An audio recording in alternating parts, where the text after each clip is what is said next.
So far, we've been talking kind of big picture stuff about what you're facing and where it comes from. Let's now turn to something you can do right now. A tool that can get you moving.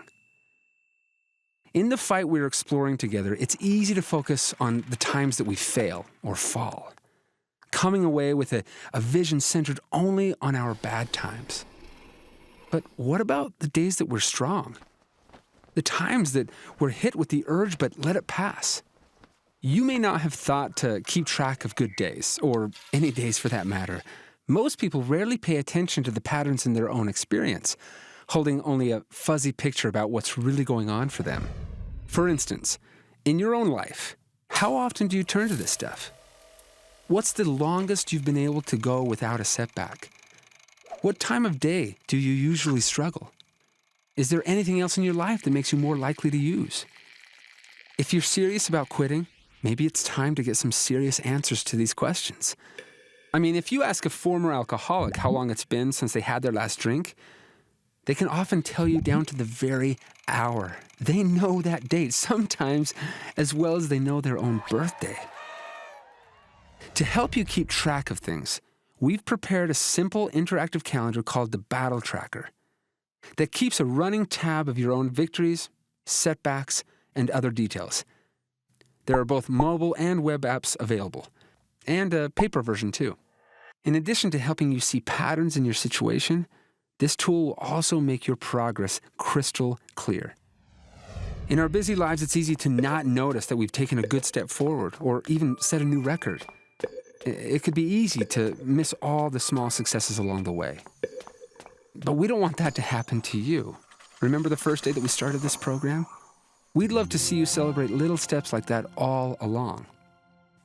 If an excuse for ongoing parties was the only benefit of the Battle Tracker, it might still be worth it.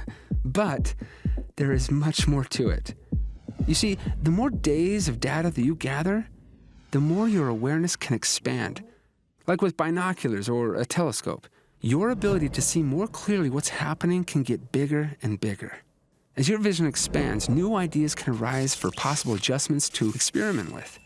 After noticing a pattern of late-night vulnerability, for instance, maybe you decide to power down all devices earlier in the evening to help you wind down before bed.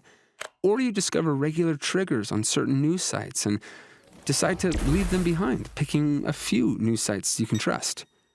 Or after discovering your longest streak always stops at 2 weeks, you make some special plans for that second week to get you rejuvenated and ready to clear that next hurdle. All sorts of other tweaks may come to mind for you, each one deepening your protection and even preventing struggles. So be on the lookout for new insights as you analyze the data in your tracker, like finding another puzzle piece in a treasure hunt for your freedom. Have some fun with this. You can even use this as a way to challenge yourself. Some people find it helpful to set short-term goals they can go for and then celebrate. I mean, have you ever seen a 2-year-old get excited after being told that he or she will get ice cream after 7 days of good behavior? No way. Too far away, right? Too vague, too impossible to achieve. Now, you're no toddler, I get it, but the same principles apply to all of us.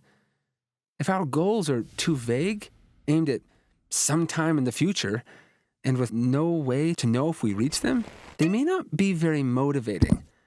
Now, this doesn't mean that we can't set lofty goals that stretch us and do seem somewhat impossible, like I'm climbing Mount Everest. On our way up the mountain, however, it can be helpful to set our eyes on targets that we can actually see up ahead. That's why some people aim for goals that are specific, measurable, achievable, relevant, and time-bound. These are called SMART goals. For instance, it's great to have a long-term goal of beating pornography or becoming free. The question becomes, what does stepping in that direction look like in the here and now? What kind of markers or targets can you lay down this month, this week, or even this day? The combination of tracking and challenging yourself can be powerful and help you avoid some of the discouragement that can come with setting goals. Remember, goals are stars to shoot for and not sticks to beat yourself with.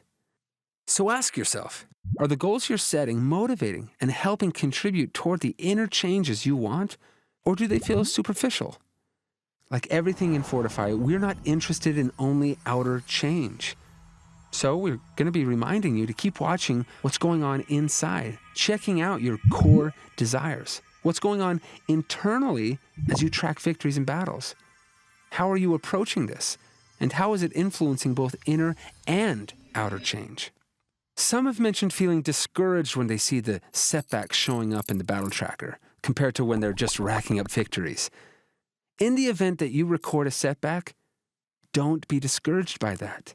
I mean, what if you were fighting a war and received new intelligence that shows where you will be attacked next? That information would be incredibly valuable in defending yourself, right? That's how we see this fight as well. Rather than seeing mistakes as some kind of crisis, let's start approaching those moments as important teachers. Each one an opportunity to learn more and deepen our awareness of what's going on around us and inside us. One Fortify user described the battle tracker as one of his most powerful weapons. This goes beyond just a simple psychological boost, by the way.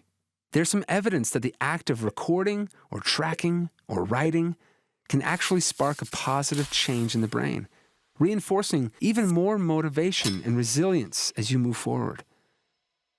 So have we convinced you?